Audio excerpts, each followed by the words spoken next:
Occupational psychiatry. I'm glad you're here, Daven, but I didn't make an appointment with a therapist. What is it that you do? Essentially, I'm a consultant and advisor to senior executives and senior executive teams. I'm trained as a psychiatrist. A lot of what I do is to try to help organizations, try to help teams understand what gets in the way of effective communications and effective execution.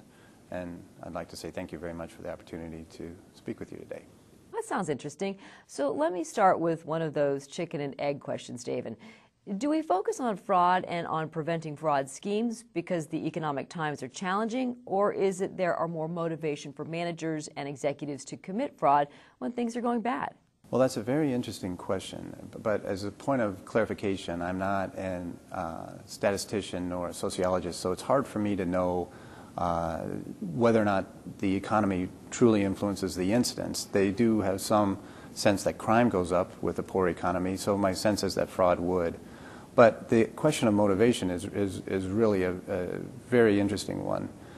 And that's essentially the heart of how I got involved with this project. Most of the individuals I work with are not people who've committed crimes. Most of them simply are trying to do the best for their organization and do the best for their careers.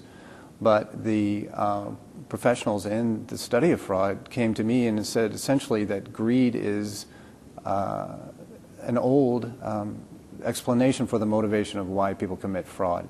It's possibly that it's 2,000 to 3,000 to 5,000 years old. It's used as an explanation. Can we take the behavioral sciences and go deeper into understanding? And that's what makes this work exciting. You co-authored a paper entitled Bringing Freud to Fraud. I love the title, but I've got to ask you, how helpful is it for companies themselves and for society as a whole to understand the behavior and the motivations of so-called white-collar fraudsters? Well, this is the interesting and exciting part, and the reason why I'm part of this collective team. Essentially, the study of fraud has been pursued for the most part by accounting, finance, economics, people with a mathematical or statistical model to fraud. The behavioral sciences has not been as much a part of understanding it. That is potentially very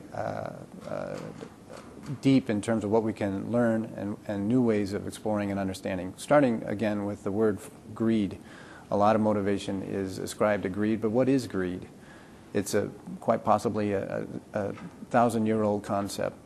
What's behind it? There are many different kinds of fraud. There are probably many different types of greed, particularly in the C-suite.